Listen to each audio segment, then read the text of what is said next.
Welcome back to my channel. I am Rita Chidi, and here we break down forex strategies so you can trade smarter and not harder. Most traders lose money because they don't understand breaker blocks. In this video, I will show you how to use them step by step to catch high probability trades. So I would advise you to watch to the end of this video because you'll be gaining a lot of values and how to use them.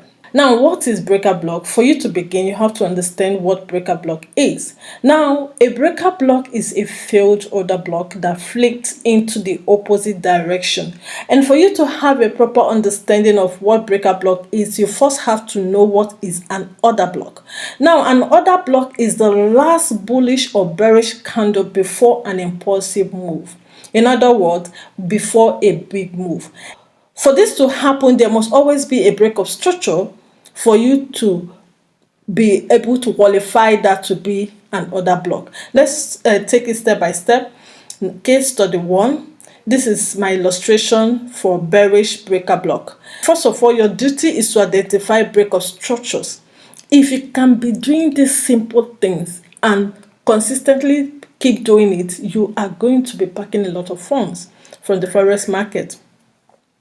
Now, your duty is to identify break of structures. So as you can see in my illustration, there's a break of structure right here.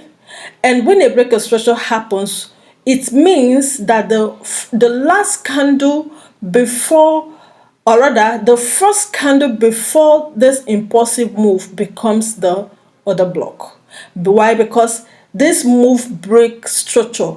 So the last candle before this big move becomes the order block. When you identify order block, it is expected that this order block should hold. Market is expected to hold from this order block. But in a case whereby this order block did not hold and it breaks through it breaks past it, it means the market has flipped side. It is no longer buying, it's now selling. It's now going to be selling. So in a case like this where the market flipped, order block failed. So you can see this order block failed. Why? Because it broke past through it. So this order block has failed. For this to happen, you must have identified the trend of the market. That's why market structure is the king.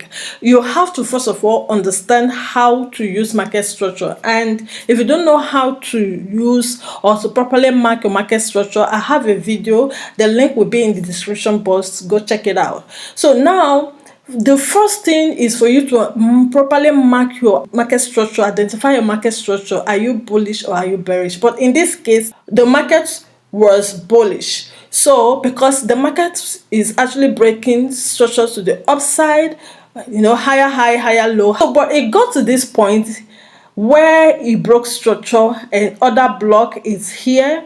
And instead of this order block to hold for market to keep pushing up, it broke past through it, and this becomes a failed order block. So this order block failed and it flipped, and the moment this happened, this flip and it becomes a resistance. This used to be a support, remember? Now it has flipped and it has become a resistance, and which means this will now be your entry point.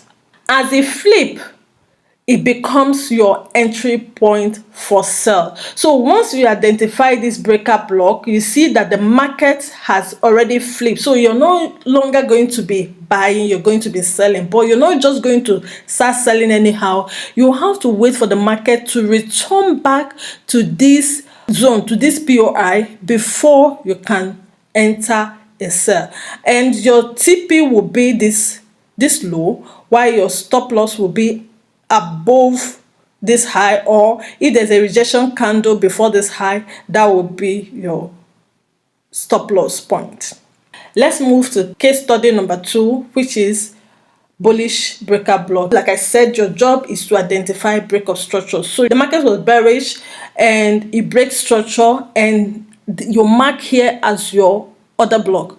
But instead of this to hold so that you can continue in the sell, it breaks past it, and which makes it a failed order block, and it flip. This used to be a resistance, now is now a support.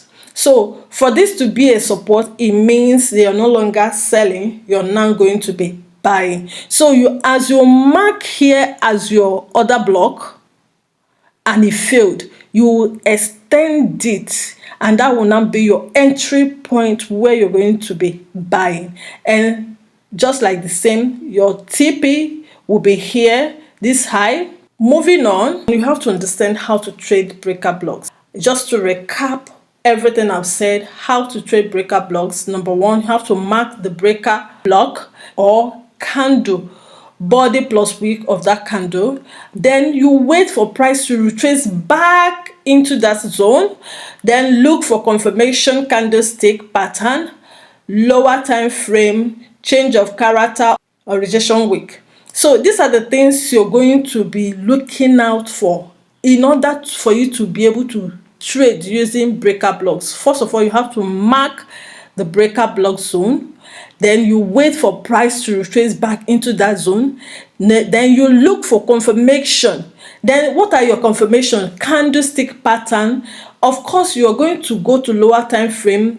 This breaker block works best on higher time frame, which could be 4 hours or 1 hour, as case may be. If you're using 4 hours, then your lower time frame is going to be 15 minutes. And if you're using 1 hour, your lower time frame is going to be 5 minutes. Never miss them up. So you look for change of character or rejection wick. That will be your entry confirmation. On a lower time frame, after you have spotted a failed order block and it has retraced back to that zone, then you go to the lower time frame to look for confirmation. Then number 4, you place your stop loss, of course, beyond the breaker block zone, or if there's any weak rejection above it, that will be your stop loss zone. Then you use next liquidity pool, previous high or low, supply or demand, or major resistance or support. These are the areas you're going to look into before you can actually take that trade. And then last but not the least, you keep it at least 1:2 risk to reward ratio, or max 1:3. You don't have to be greedy. You have to keep it simple. Let it keep flowing. If you're able to take 1:2, 1:3 risk to reward ratio per day, you are good. Consistency beats everything. So consistency is the key. All you need to do is to scale gradually 1:2, 1:3 risk to reward ratio. You are done for the day and you move on to the next day. Look at the chart example of all I've said. This is the bullish chart example, while this is the bearish chart example. The market has been on the downtrend, and you can see there's a break of structure right here. And after this break of structure, I mark my order block, expecting to continue selling. You can see there's a reaction there, but the market did not hold. Instead, it break through it. Let's assume you entered this trade to sell, which is normal. In trading, losses is inevitable. So if you had entered here because you've done your everything right, if you entered here, that wasn't your fault, because this is the right place to have entered. So that's why it's good to use stop loss. You entered here and your stop loss is slightly above this weak rejection and it took you out, no worries. You have planned your trade, you know what you're doing, you have marked your order block, and you see that this order block has failed. What are you going to do? You reposition and re-enter a buy trade from here, from that same order block that failed, that same POI. You re-enter there, and then your TP will be on the obvious high you can see. That will be your TP. Of course, your stop loss will be below this weak rejection. That is where your stop loss will be. And this is 1:3 risk to reward, and it's good, clean, and beautiful. And this is the bearish example. Market was going up, and there's a break of structure, like you can see here, break of structure. And then you are expected to enter a buy from this order block, and it failed. The market has now flipped. It failed and it pushed down, and then you wait for it to return back to that same order block, and you enter your sell, and voila, you're good. So even if you're using just this strategy alone, you are sure of getting trades every single day. So this is perfect, this is beautiful. Master one strategy and you're good. The next thing is the time frame. Like I've explained before, time frame is the key. Breaker block strategy is best on higher time frame, daily 4 hour to spot strong breaker blocks, or then you use your lower time frame, 15 minutes, 5 minutes for precise entry. So you have to align all these things, align your structure, align your time frame, align your confirmation. These are all the things you have to align and put them together to make up a strong system, a strong trading system. In summary, breaker blocks equals to failed order blocks that flip direction. They are powerful because they show where liquidity was taken and where institutions may re-enter the market. So this is why you have to learn all these things and put them together to form an edge. I have a quick question for you. Do you use breaker blocks in your trading? Comment yes if you do, or not yet if you're learning. So I want to know if you use breaker block or you're just trying to incorporate this to your already existing strategy. Just comment down below on the comment section box so I can know what you're doing currently. And subscribe for more tutorials. Like this video if it helped.